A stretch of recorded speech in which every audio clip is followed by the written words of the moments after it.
Ito na nga eh. Tanungin ko si Ian at si Luis. May chismis na dahil daw sa pelikulang ito, muntik daw kayo magka-developan. Parang wala pa ako nabasa. Wala pa naman. Nakatingin ako. May nabasa ba? May nabasa ba? Actually po, hindi ko alam.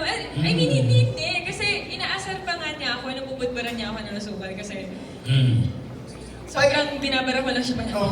I think our relationship is it's very, it stayed in a professional level and siguro dumating lang kami na naging close na kami pero alaskado talaga ako kay Luis. Dito parang, sabi ko, dumating na ako direct, parang kailangan natin ng asukal dito para kay Luis kasi parang hindi, sana may konting sweetness man lang pero...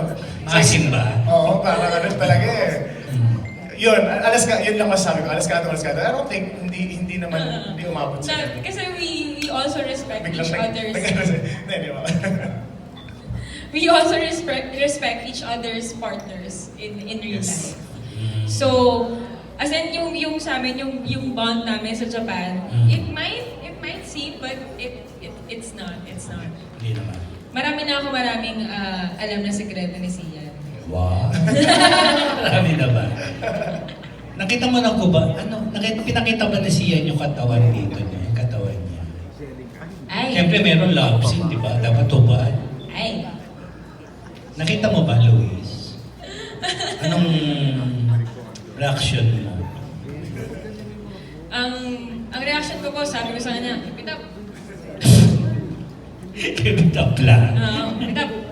Tsaka masipag po kasi siya, kahit na nasa Japan kami, as in, super nag-workout siya, tumatakbo siya ng umagang-umaga, tapos bago namin i-shoot yung intimate scenes namin, as in hindi siya nag-rise, so super nag-diet siya kasi nag-prepare po siya. Pinubok ko kita, di ba? Ayaw mo tanong yung ano. Hindi. May tatansan ako. Hindi, si Sian. So how's your basketball career, Sian? Mukhang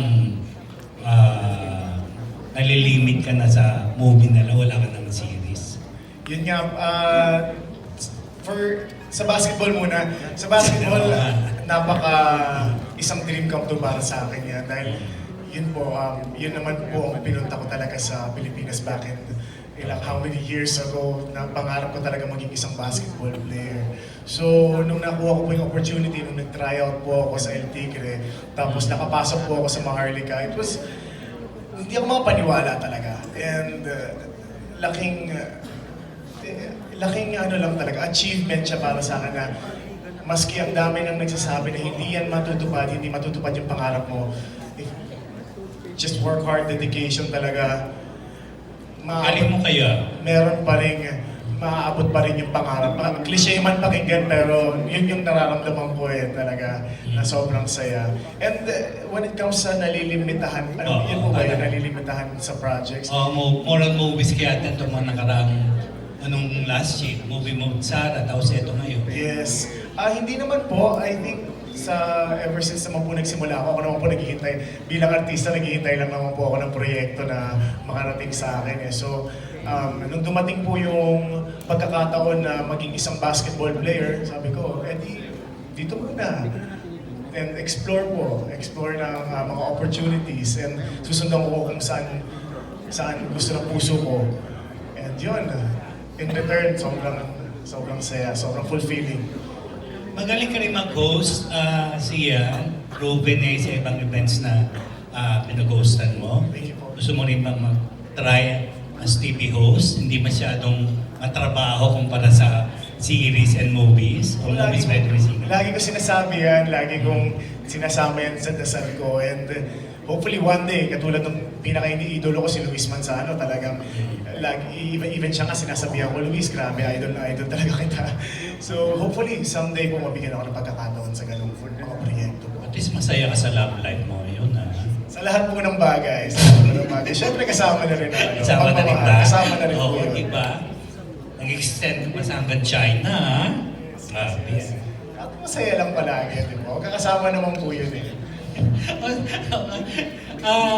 last na, nakarating ka sa Xi'an, China. ah. Doon ka raw pinangalan ba, Xi'an? Doon po nakuha yung pangalan ko.